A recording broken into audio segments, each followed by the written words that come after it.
and he hardly even wondered what was happening to her. He thought oftener of O'Brien with a flickering hope. O'Brien must know that he had been arrested. The Brotherhood, he had said, never tried to save its members, but there was the razor blade. They would send the razor blade if they could. There would be perhaps 5 seconds before the guards could rush into the cell. The blade would bite into him with a sort of burning coldness, and even the fingers that held it would be cut to the bone. Everything came back to his sick body, which shrank, trembling from the smallest pain. He was not certain that he would use the razor blade, even if he got the chance. It was more natural to exist from moment to moment, accepting another 10 minutes' life, even with the certainty that there was torture at the end of it. Sometimes he tried to calculate the number of porcelain bricks in the walls of the cell. It should have been easy, but he always lost count at some point or another. More often he wondered where he was and what time of day it was. At one moment he felt certain that it was broad daylight outside, and at the next equally certain that it was pitch darkness. In this place, he knew instinctively, the lights would never be turned out. It was the place with no darkness. He saw now why O'Brien had seemed to recognize the illusion. In the Ministry of Love there were no windows. His cell might be at the heart of the building or against its outer wall. It might be 10 floors below ground or 30 above it. He moved himself mentally from place to place and tried to determine by the feeling of his body whether he was perched high in the air or buried deep underground. There was a sound of marching boots outside. The steel door opened with a clang. A young officer, a trim, black-uniformed figure who seemed to glitter all over with polished leather and whose pale, straight-featured face was like a wax mask, stepped smartly through the doorway. He motioned to the guards outside to bring in the prisoner they were leading. The poet Ampleforth shambled into the cell. The door clanged shut again. Ampleforth made 1 or 2 uncertain movements from side to side, as though having some idea that there was another door to go out of, and then began to wander up and down the cell. He had not yet noticed Winston's presence. His troubled eyes were gazing at the wall about a metre above the level of Winston's head. He was shoeless. Large, dirty toes were sticking out of the holes in his socks. He was also several days away from a shave. A scrubby beard covered his face to the cheekbones, giving him an air of ruffianism that went oddly with his large, weak frame and nervous movements. Winston roused himself a little from his lethargy. He must speak to Ampleforth and risk the yell from the telescreen. It was even conceivable that Ampleforth was the bearer of the razor blade. "Ampleforth," he said. There was no yell from the telescreen. Ampleforth paused, mildly startled. His eyes focused themselves slowly on Winston. "Ah, Smith," he said. "You too." "What are you in for?" "To tell you the truth—" He sat down awkwardly on the bench opposite Winston. "There is only one offence, is there not?" he said. "And you have committed it?" "Apparently I have." He put a hand to his forehead and pressed his temples for a moment, as though trying to remember something. "These things happen," he began vaguely. "I have been able to recall one instance, a possible instance. It was an indiscretion, undoubtedly. We were producing a definitive edition of the poems of Kipling. I allowed the word God to remain at the end of a line. I could not help it," he added almost indignantly, raising his face to look at Winston. "It was impossible to change the line. The rhyme was rod. Do you realize that there are only 12 rhymes to rod in the entire language? For days I had racked my brains. There was no other rhyme." The expression on his face changed. The annoyance passed out of it, and for a moment he looked almost pleased. A sort of intellectual warmth, the joy of the pedant who has found out some useless fact, shone through the dirt and scrubby hair. "Has it ever occurred to you," he said, "that the whole history of English poetry has been determined by the fact that the English language lacks rhymes?" No, that particular thought had never occurred to Winston. Nor, in the circumstances, did it strike him as very important or interesting. "Do you know what time of day it is?" he said. Ampleforth looked startled again. "I'd hardly thought about it. They arrested me, it could be 2 days ago, perhaps 3. His eyes flitted round the walls as though he half expected to find a window somewhere. "There is no difference between night and day in this place. I do not see how one can calculate the time." They talked desultorily for some minutes, then, without apparent reason, a yell from the telescreen bade them be silent. Winston sat quietly, his hands crossed. Ampleforth, too large to sit in comfort on the narrow bench, fidgeted from side to side, clasping his lank hands first round one knee, then round the other. The telescreen barked at him to keep still. Time passed. 20 minutes, an hour, it was difficult to judge. Once more there was a sound of boots outside. Winston's entrails contracted. Soon, very soon, perhaps in 5 minutes, perhaps now, the tramp of boots would mean that his own turn had come. The door opened. The cold-faced young officer stepped into the cell. With a brief movement of the hand he indicated Ampleforth. "Room 101, he said. Ampleforth marched clumsily out between the guards, his face vaguely perturbed but uncomprehending. What seemed like a long time passed. The pain in Winston's belly had revived. His mind sagged round and round on the same track like a ball falling again and again into the same series of slots. He had only 6 thoughts: the pain in his belly, a piece of bread, the blood and the screaming, O'Brien, Julia, the razor blade. There was another spasm in his entrails. The heavy boots were approaching. As the door opened, the wave of air that it created brought in a powerful smell of cold sweat. Parsons walked into the cell. He was wearing khaki shorts and a sports shirt. This time Winston was startled into self-forgetfulness.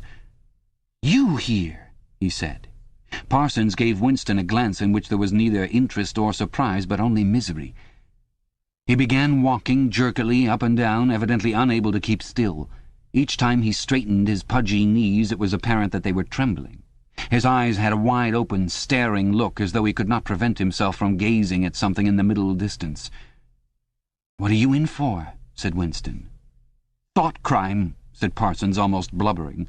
The tone of his voice implied at once a complete admission of his guilt, and a sort of incredulous horror that such a word could be applied to himself. He paused opposite Winston and began eagerly appealing to him. "You don't think they'll shoot me, do you, old chap? They don't shoot you if you haven't actually done anything, only thoughts, which you can't help. I know that they give you a fair hearing. Oh, I trust them for that. They'll know my record, won't they? You know what kind of chap I was. Not a bad chap in my way. Not brainy, of course, but keen. I tried to do my best for the party, didn't I? I'll get off with 5 years, don't you think? Or even 10 years? A chap like me could make himself pretty useful in a Labour camp. They wouldn't shoot me for going off the rails just once." "Are you guilty?" said Winston. "Of course I'm guilty!" cried Parsons with a servile glance at the telescreen. "You don't think the party would arrest an innocent man, do you?" His frog-like face grew calmer, and even took on a slightly sanctimonious expression. "Thought crime is a dreadful thing, old man," he said sententiously. "It's insidious. It can get hold of you without your even knowing it. You know how it got hold of me? In my sleep. Yes, that's a fact. There I was, working away, trying to do my bit. Never knew I had any bad stuff in my mind at all. And then I started talking in my sleep. Do you know what they heard me saying?" He sank his voice, like someone who is obliged for medical reasons to utter an obscenity. "Down with Big Brother.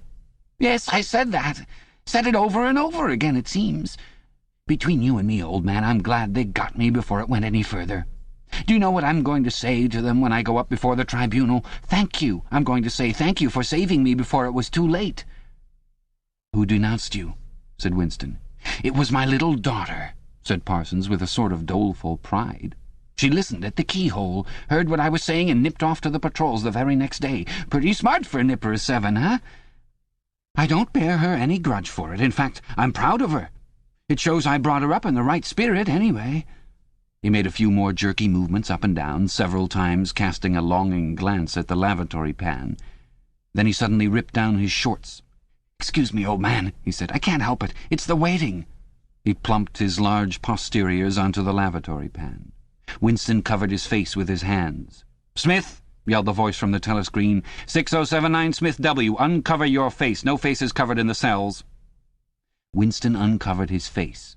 Parsons used the lavatory loudly and abundantly. It then turned out that the plug was defective and the cells stank abominably for hours afterwards. Parsons was removed. More prisoners came and went mysteriously. One, a woman, was consigned to room 101, and Winston noticed seemed to shrivel and turn a different colour when she heard the words. A time came when, if it had been morning when he was brought here, it would be afternoon, or if it had been afternoon, then it would be midnight. There were 6 prisoners in the cell, men and women. All sat very still. Opposite Winston there sat a man with a chinless, toothy face, exactly like that of some large, harmless rodent. His fat, mottled cheeks were so pouched at the bottom that it was difficult not to believe that he had little stores of food tucked away there. His pale grey eyes flitted timorously from face to face, and turned quickly away again when he caught anyone's eye.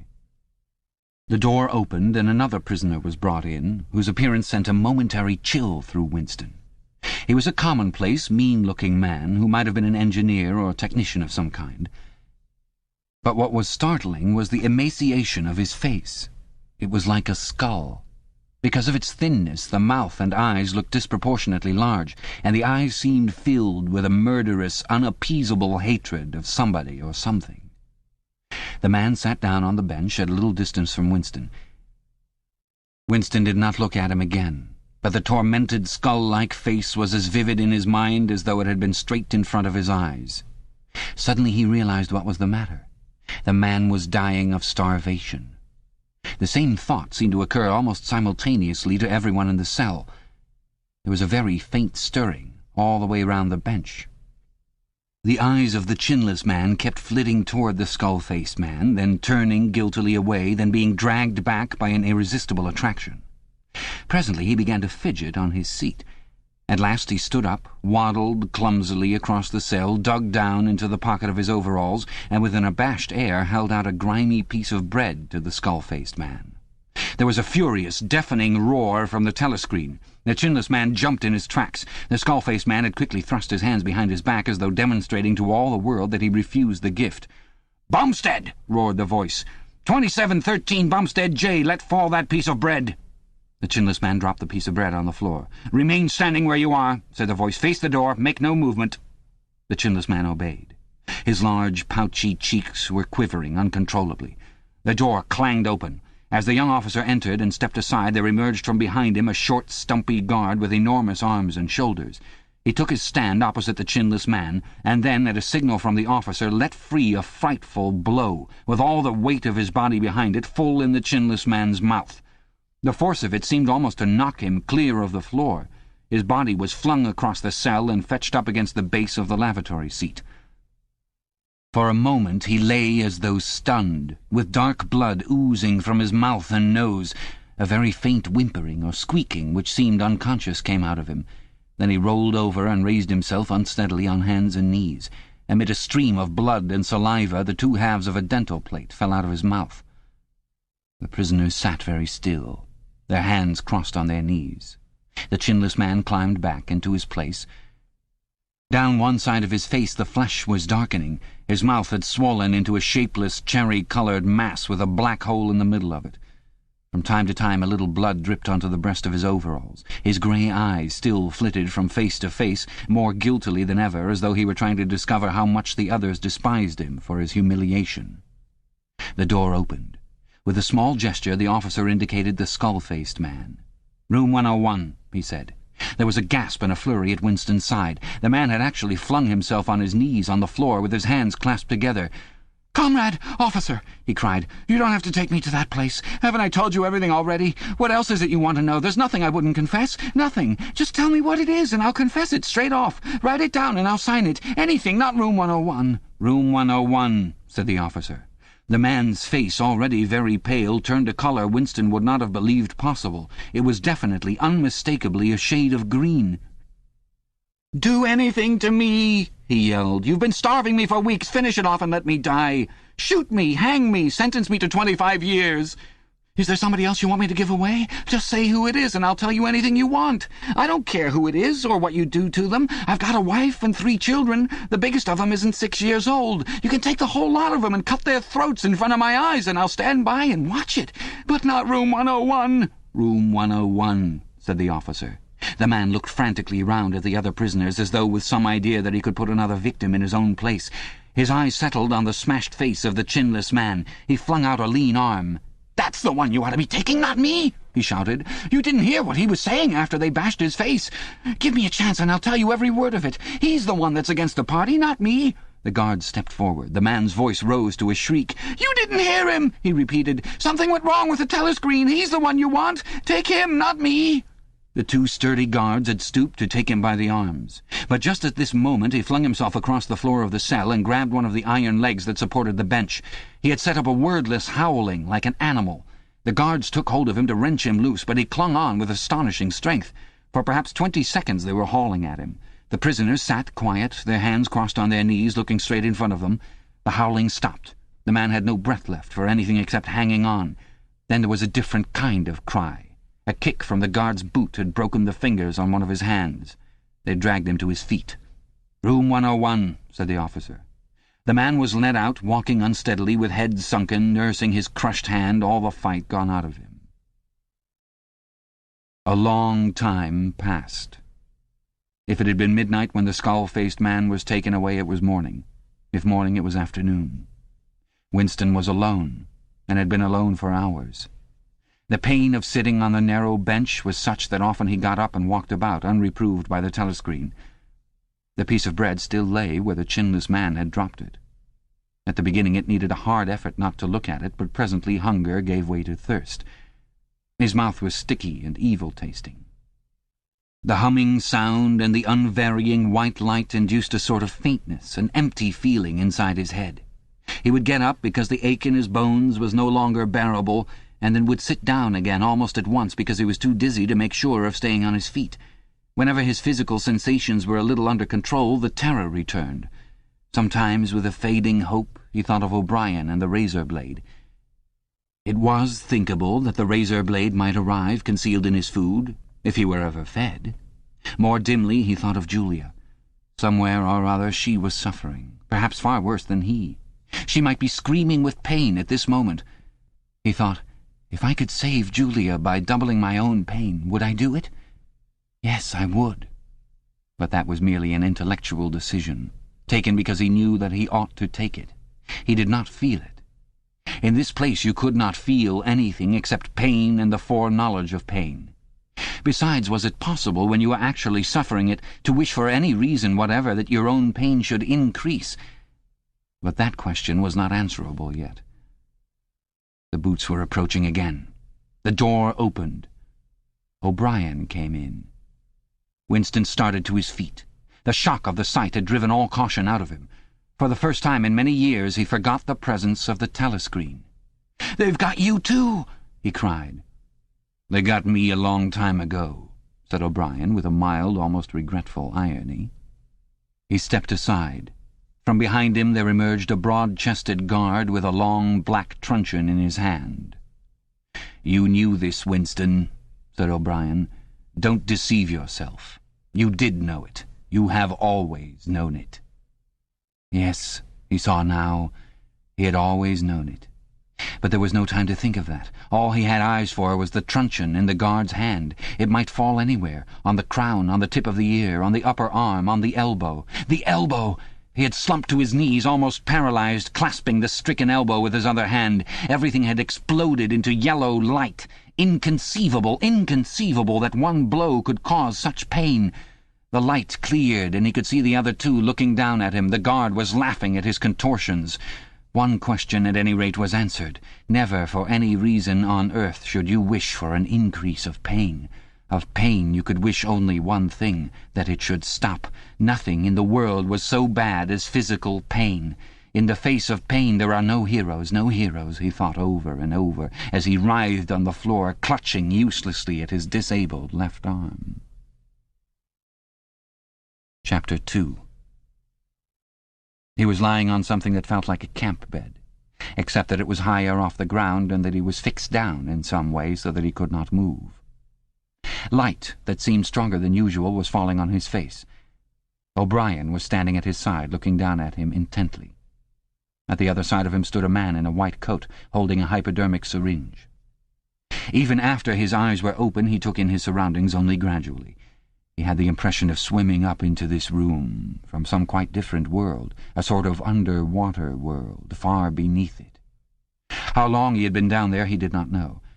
Since the moment when they arrested him he had not seen darkness or daylight. Besides, his memories were not continuous. There had been times when consciousness, even the sort of consciousness that one has in sleep, had stopped dead and started again after a blank interval. But whether the intervals were of days or weeks or only seconds, there was no way of knowing. With that first blow on the elbow, the nightmare had started. Later he was to realize that all that then happened was merely a preliminary, a routine interrogation to which nearly all prisoners were subjected. There was a long range of crimes, espionage, sabotage, and the like, to which everyone had to confess as a matter of course. The confession was a formality, though the torture was real. How many times he had been beaten, how long the beatings had continued, he could not remember. Always there were 5 or 6 men in black uniforms at him simultaneously. Sometimes it was fists, sometimes it was truncheons, sometimes it was steel rods, sometimes it was boots. There were times when he rolled about the floor as shameless as an animal, writhing his body this way and that in an endless, hopeless effort to dodge the kicks, and simply inviting more and yet more kicks, in his ribs, in his belly, on his elbows, on his shins, in his groin, in his testicles, on the bone at the base of his spine. There were times when it went on until the cruel, wicked, unforgivable thing seemed to him not that the guards continued to beat him, but that he could not force himself into losing consciousness. There were times when his nerves so forsook him that he began shouting for mercy even before the beating began, when the mere sight of a fist drawn back for a blow was enough to make him pour forth a confession of real and imaginary crimes. There were other times when he started out with the resolve of confessing nothing, when every word had to be forced out of him between gasps of pain, and there were times when he feebly tried to compromise, when he said to himself, "I will confess, but not yet. I must hold out till the pain becomes unbearable. 3 more kicks, 2 more kicks, and then I will tell them what they want." Sometimes he was beaten till he could hardly stand, then flung like a sack of potatoes under the stone floor of a cell, left to recuperate for a few hours, and then taken out and beaten again. There were also longer periods of recovery. He remembered them dimly because they were spent chiefly in a sleep or stupor. He remembered a cell with a plank bed, a sort of shelf sticking out from the wall, and a tin wash-basin, and meals of hot soup and bread, and sometimes coffee. He remembered a surly barber arriving to scrape his chin and crop his hair, and business-like, unsympathetic men in white coats feeling his pulse, tapping his reflexes, turning up his eyelids, running harsh fingers over him in search of broken bones, and shooting needles into his arm to make him sleep. The beatings grew less frequent, and became mainly a threat, a horror to which he could be sent back at any moment when his answers were unsatisfactory. His questioners now were not ruffians in black uniforms, but party intellectuals, little rotund men with quick movements and flashing spectacles, who worked on him in relays over periods which lasted, he thought he could not be sure, 10 or 12 hours at a stretch. These other questioners saw to it that he was in constant slight pain, but it was not chiefly pain that they relied on. They slapped his face, wrung his ears, pulled his hair, made him stand on one leg, refused him leave to urinate, shone glaring lights in his face until his eyes ran with water. But the aim of this was simply to humiliate him and destroy his power of arguing and reasoning. Their real weapon was the merciless questioning that went on, hour after hour, tripping him up, laying traps for him, twisting everything that he said, convicting him at every step of lies and self-contradiction, until he began weeping as much from shame as from nervous fatigue. Sometimes he would weep 6 times in a single session. Most of the time they screamed abuse at him and threatened at every hesitation to deliver him over to the guards again, but sometimes they would suddenly change their tune, call him comrade, appeal to him in the name of Ingsoc and Big Brother, and ask him sorrowfully whether even now he had not enough loyalty to the party left to make him wish to undo the evil he had done. When his nerves were in rags after hours of questioning, even this appeal could reduce him to snivelling tears. In the end, the nagging voices broke him down more completely than the boots and fists of the guards.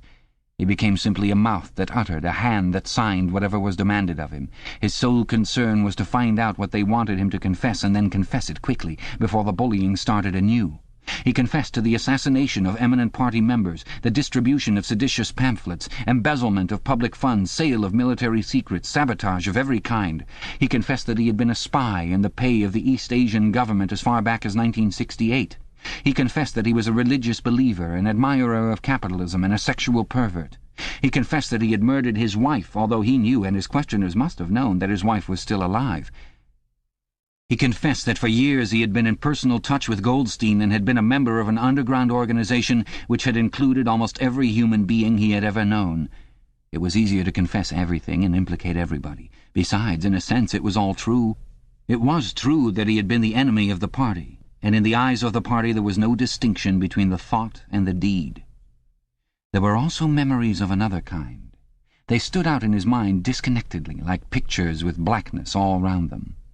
He was in a cell, which might have been either dark or light, because he could see nothing except a pair of eyes. Near at hand some kind of instrument was ticking, slowly and regularly. The eyes grew larger and more luminous. Suddenly he floated out of his seat, dived into the eyes, and was swallowed up. He was strapped into a chair, surrounded by dials, under dazzling lights. A man in a white coat was reading the dials. There was a tramp of heavy boots outside. The door clanged open. The waxen-faced officer marched in, followed by 2 guards. "Room 101, said the officer. The man in the white coat did not turn around. He did not look at Winston either. He was looking only at the dials. He was strolling down a mighty corridor, a kilometre wide, full of glorious golden light, roaring with laughter and shouting out confessions at the top of his voice. He was confessing everything, even the things he had succeeded in holding back under the torture. He was relating the entire history of his life to an audience who knew it already. With him were the guards, the other questioners, the men in white coats, O'Brien, Julia, Mr. Charrington, all rolling down the corridor together and shouting with laughter. Some dreadful thing which had lain embedded in the future had somehow been skipped over and had not happened. Everything was all right. There was no more pain. The last detail of his life was laid bare, understood, forgiven. He was starting up from the plank bed in the half-certainty that he had heard O'Brien's voice. All through his interrogation, although he had never seen him, he had had the feeling that O'Brien was at his elbow, just out of sight. It was O'Brien who was directing everything. It was he who set the guards onto Winston and who prevented them from killing him.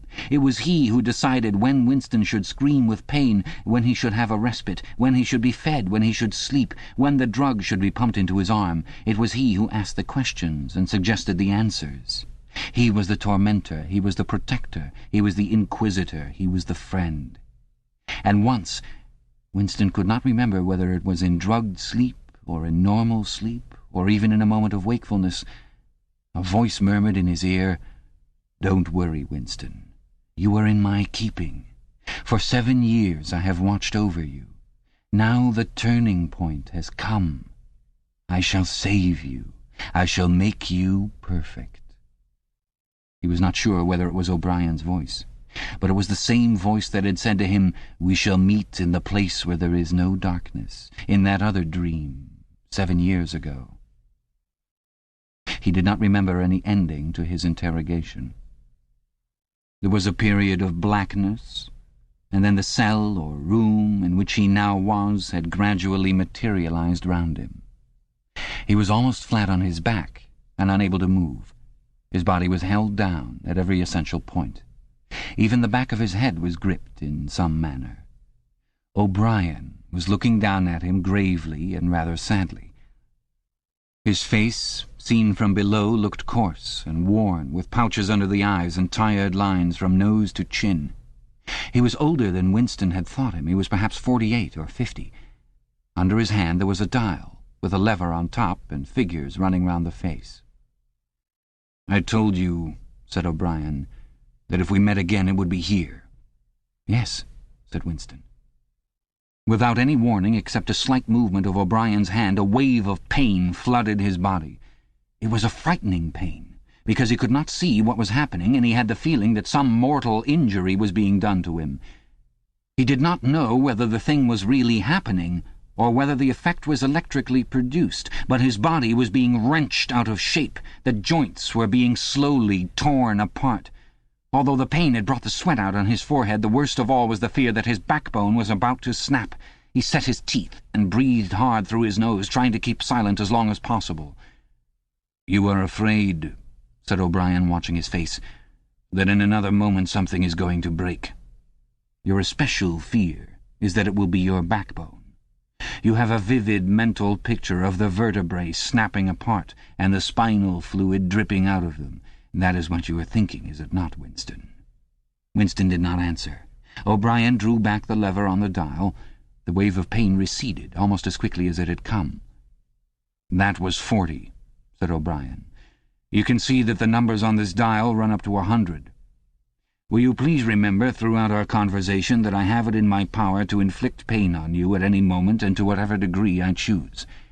If you tell me any lies, or attempt to prevaricate in any way, or even fall below your usual level of intelligence, you will cry out with pain, instantly. Do you understand that?"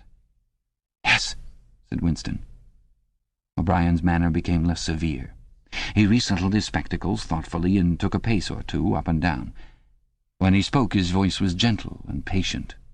He had the air of a doctor, a teacher, even a priest, anxious to explain and persuade rather than to punish. "I am taking trouble with you, Winston," he said, "because you are worth trouble. You know perfectly well what is the matter with you. You have known it for years, though you have fought against the knowledge. You are mentally deranged. You suffer from a defective memory. You are unable to remember real events, and you persuade yourself that you remember other events which never happened.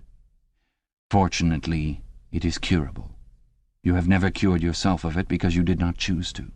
There was a small effort of the will that you were not ready to make. Even now I am well aware you are clinging to your disease under the impression that it is a virtue. Now we will take an example. At this moment, which power is Oceania at war with?" "When I was arrested, Oceania was at war with East Asia." "With East Asia. Good. And Oceania has always been at war with East Asia, has it not?" Winston drew in his breath. He opened his mouth to speak, and then did not speak. He could not take his eyes away from the dial. "The truth, please, Winston. Your truth. Tell me what you think you remember."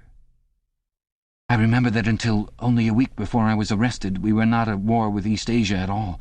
We were in alliance with them. The war was against Eurasia. That had lasted for 4 years. Before that—" O'Brien stopped him with a movement of the hand. "Another example," he said. "Some years ago you had a very serious delusion indeed.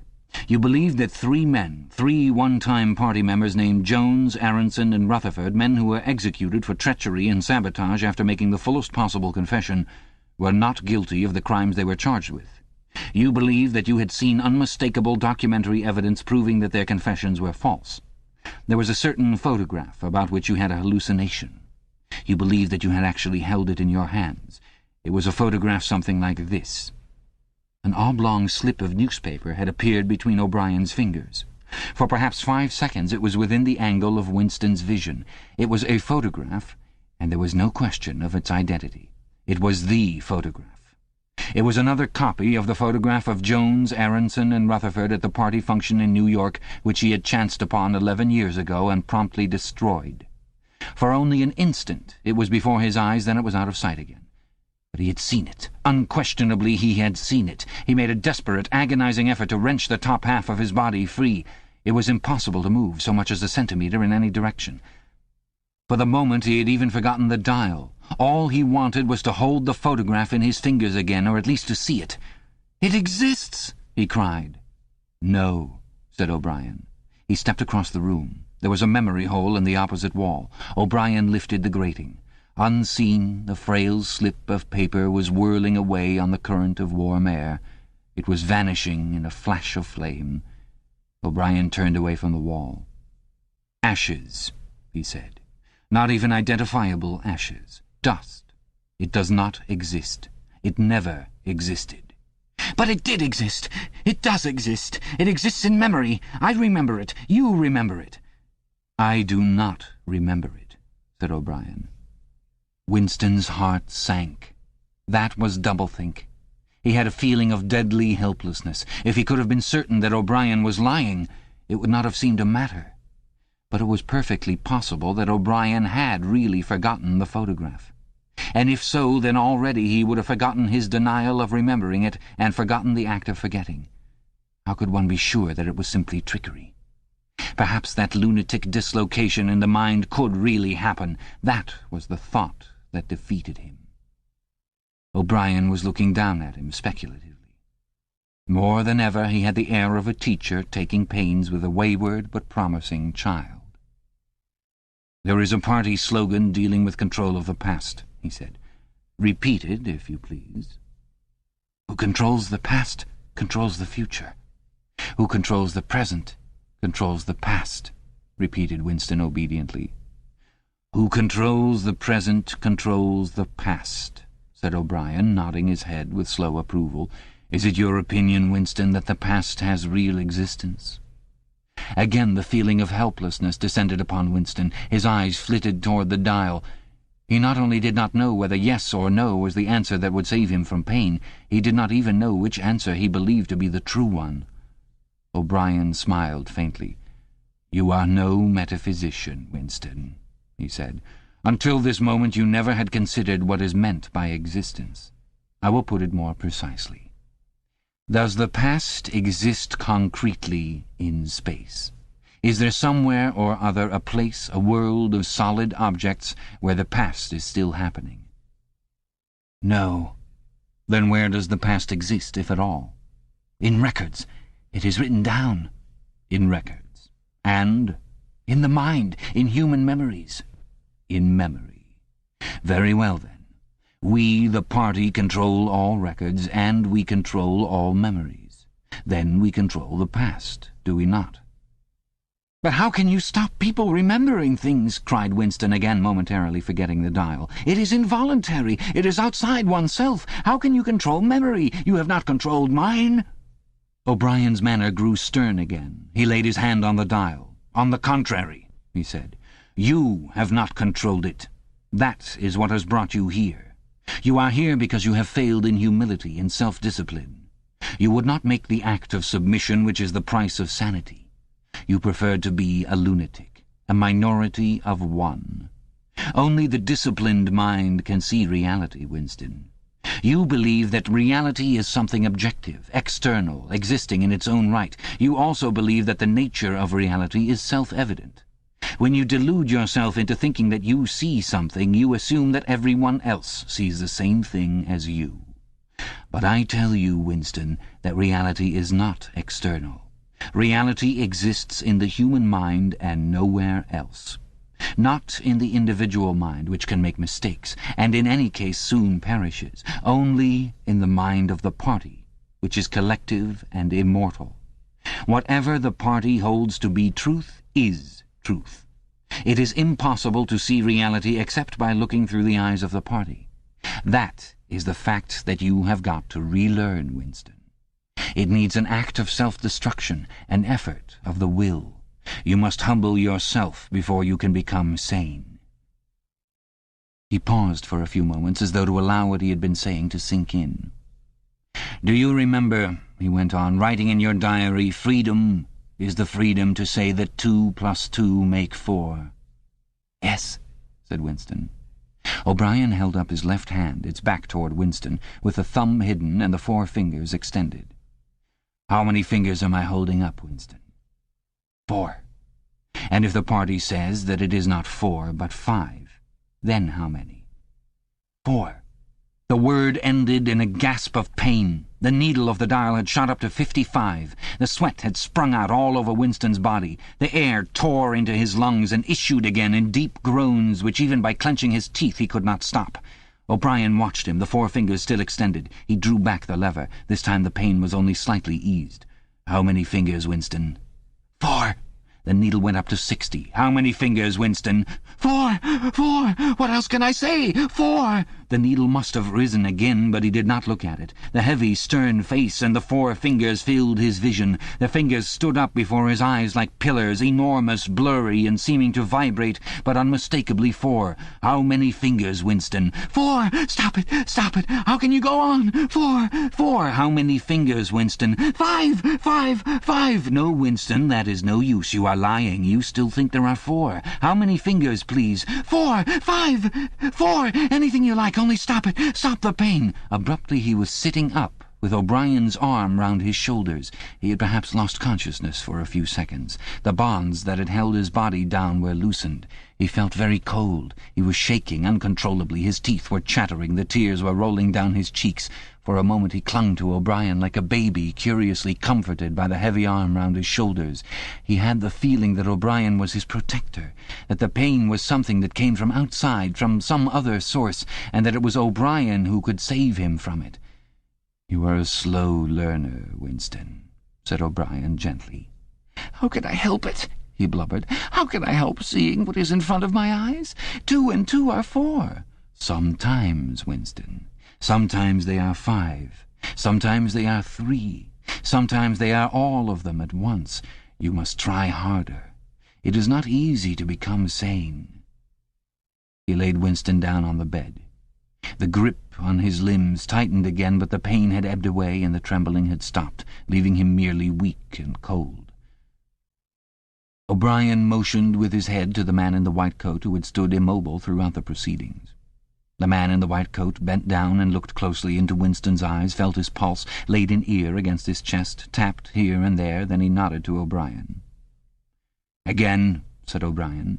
The pain flowed into Winston's body. The needle must be at 70, 75. He had shut his eyes this time. He knew that the fingers were still there, and still 4. All that mattered was somehow to stay alive until the spasm was over. He had ceased to notice whether he was crying out or not. The pain lessened again. He opened his eyes. O'Brien had drawn back the lever. "How many fingers, Winston?" "4. I suppose there are 4. I would see 5 if I could. I am trying to see 5. "Which do you wish? To persuade me that you see 5, or really to see them?" "Really to see them." "Again," said O'Brien. Perhaps the needle was at 80, 90. Winston could only intermittently remember why the pain was happening. Behind his screwed-up eyelids a forest of fingers seemed to be moving in a sort of dance, weaving in and out, disappearing behind one another and reappearing again. He was trying to count them. He could not remember why. He knew only that it was impossible to count them, and that this was somehow due to the mysterious identity between 5 and 4. The pain died down again. When he opened his eyes, it was to find that he was still seeing the same thing. Innumerable fingers, like moving trees, were still streaming past in either direction, crossing and recrossing. He shut his eyes again. "How many fingers am I holding up, Winston?" "I don't know. I don't know. You will kill me if you do that again. 4, 5, 6, in all honesty, I don't know." "Better," said O'Brien. A needle slid into Winston's arm. Almost in the same instant a blissful, healing warmth spread all through his body. The pain was already half forgotten. He opened his eyes and looked up gratefully at O'Brien. At sight of the heavy, lined face, so ugly and so intelligent, his heart seemed to turn over. If he could have moved, he would have stretched out a hand and laid it on O'Brien's arm. He had never loved him so deeply as at this moment, and not merely because he had stopped the pain. The old feeling that at bottom it did not matter whether O'Brien was a friend or an enemy had come back. O'Brien was a person who could be talked to. Perhaps one did not want to be loved so much as to be understood. O'Brien had tortured him to the edge of lunacy, and in a little while it was certain he would send him to his death. It made no difference. In some sense that went deeper than friendship. They were intimates. Somewhere or other, although the actual words might never be spoken, there was a place where they could meet and talk. O'Brien was looking down at him with an expression which suggested that the same thought might be in his own mind. When he spoke, it was in an easy, conversational tone. "Do you know where you are, Winston?" he said. "I don't know. I can guess. In the Ministry of Love." "Do you know how long you have been here?" "I don't know. Days, weeks, months? I think it is months." "And why do you imagine that we bring people to this place?" "To make them confess." "No, that is not the reason. Try again." "To punish them." "No!" exclaimed O'Brien. His voice had changed extraordinarily, and his face had suddenly become both stern and animated. "No! Not merely to extract your confession, nor to punish you. Shall I tell you why we have brought you here? To cure you, to make you sane. Will you understand, Winston, that no one whom we bring to this place ever leaves our hands uncured? We are not interested in those stupid crimes that you have committed. The party is not interested in the overt act. The thought is all we care about. We do not merely destroy our enemies, we change them. Do you understand what I mean by that?" He was bending over Winston. His face looked enormous because of its nearness and hideously ugly because it was seen from below. Moreover, it was filled with a sort of exaltation, a lunatic intensity. Again Winston's heart shrank. If it had been possible, he would have cowered deeper into the bed. He felt certain that O'Brien was about to twist the dial out of sheer wantonness. At this moment, however, O'Brien turned away. He took a pace or two up and down. Then he continued, less vehemently. "The first thing for you to understand is that in this place there are no martyrdoms. You have read of the religious persecutions of the past. In the Middle Ages there was the Inquisition. It was a failure. It set out to eradicate heresy and ended by perpetuating it. For every heretic it burned at the stake, thousands of others rose up. Why was that? Because the Inquisition killed its enemies in the open and killed them while they were still unrepentant. In fact, it killed them because they were unrepentant. Men were dying because they would not abandon their true beliefs. Naturally, all the glory belonged to the victim, and all the shame to the inquisitor who burned him. Later, in the 20th century, there were the totalitarians, as they were called. There were the German Nazis and the Russian communists. The Russians persecuted heresy more cruelly than the Inquisition had done, and they imagined that they had learned from the mistakes of the past. They knew, at any rate, that one must not make martyrs. Before they exposed their victims to public trial, they deliberately set themselves to destroy their dignity.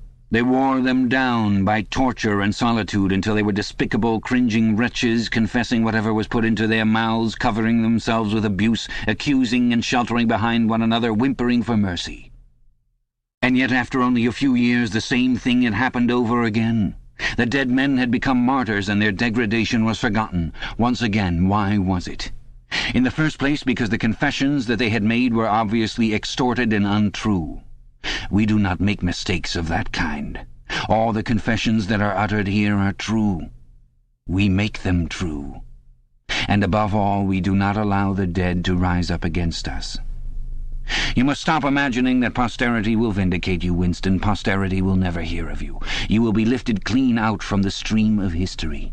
We shall turn you into gas and pour you into the stratosphere. Nothing will remain of you, not a name in a register, not a memory in a living brain. You will be annihilated in the past as well as in the future. You will never have existed. Then why bother to torture me, thought Winston with a momentary bitterness. O'Brien checked his step as though Winston had uttered the thought aloud. His large, ugly face came nearer, with the eyes a little narrowed. "You are thinking," he said, "that since we intend to destroy you utterly so that nothing that you say or do can make the smallest difference, in that case why do we go to the trouble of interrogating you first? That is what you were thinking, was it not?" "Yes," said Winston. O'Brien smiled slightly. "You are a flaw in the pattern, Winston. You are a stain that must be wiped out. Did I not tell you just now that we are different from the persecutors of the past? We are not content with negative obedience, nor even with the most abject submission. When finally you surrender to us, it must be of your own free will. We do not destroy the heretic because he resists us. So long as he resists us, we never destroy him. We convert him. We capture his inner mind. We reshape him. We burn all evil and all illusion out of him. We bring him over to our side, not in appearance, but genuinely, heart and soul. We make him one of ourselves before we kill him. It is intolerable to us that an erroneous thought should exist anywhere in the world, however secret and powerless it may be. Even in the instant of death we cannot permit any deviation. In the old days the heretic walked to the stake, still a heretic, proclaiming his heresy, exulting in it. Even the victim of the Russian purges could carry rebellion locked up in his skull as he walked down the passage waiting for the bullet. But we make the brain perfect before we blow it out. The command of the old despotisms was, "Thou shalt not." The command of the totalitarians was, "Thou shalt." Our command is "Thou art." No one whom we bring to this place ever stands out against us. Everyone is washed clean. Even those 3 miserable traitors in whose innocence you once believed, Jones, Aronson, and Rutherford, in the end we broke them down. I took part in their interrogation myself. I saw them gradually worn down, whimpering, grovelling, weeping. And in the end it was not with pain or fear, only with penitence. By the time we had finished with them, they were only the shells of men. There was nothing left in them except sorrow for what they had done and love of Big Brother. It was touching to see how they loved him.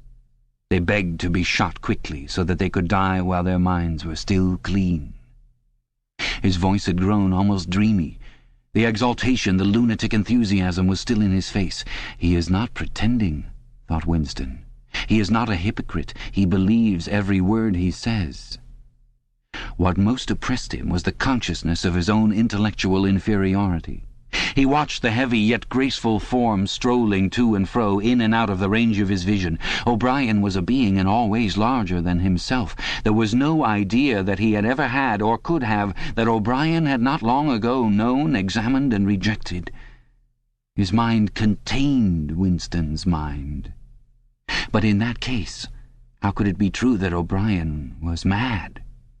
It must be he, Winston, who was mad. O'Brien halted and looked down at him. His voice had grown stern again. "Do not imagine that you will save yourself, Winston, however completely you surrender to us. No one who has once gone astray is ever spared, and even if we choose to let you live out the natural term of your life, still you would never escape from us. What happens to you here is forever. Understand that in advance. We shall crush you down to the point from which there is no coming back. Things will happen to you from which you could not recover if you lived 1,000 years. Never again will you be capable of ordinary human feeling. Everything will be dead inside you. Never again will you be capable of love or friendship or joy of living or laughter or curiosity or courage or integrity. You will be hollow. We shall squeeze you empty, and then we shall fill you in with ourselves." He paused and signed to the man in the white coat. Winston was aware of some heavy piece of apparatus being pushed into place behind his head. O'Brien had sat down beside the bed so that his face was almost on a level with Winston's. 3,000, he said, speaking over Winston's head to the man in the white coat. Two soft pads, which felt slightly moist, clamped themselves against Winston's temples. He quailed. There was a pain coming, a new kind of pain. O'Brien laid a hand reassuringly, almost kindly, on his. "This time it will not hurt," he said. "Keep your eyes fixed on mine." At this moment there was a devastating explosion, or what seemed like an explosion, though it was not certain whether there was any noise. There was undoubtedly a blinding flash of light. Winston was not hurt, only prostrated. Although he had already been lying on his back when the thing happened, he had a curious feeling that he had been knocked into that position. A terrific, painless blow had flattened him out. Also, something had happened inside his head. As his eyes regained their focus, he remembered who he was and where he was, and recognized the face that was gazing into his own. But somewhere or other there was a large patch of emptiness, as though a piece had been taken out of his brain. "It will not last," said O'Brien. "Look me in the eyes. What country is Oceania at war with?" Winston thought. He knew what was meant by Oceania, and that he himself was a citizen of Oceania. He also remembered Eurasia and Eastasia, but who was at war with whom he did not know.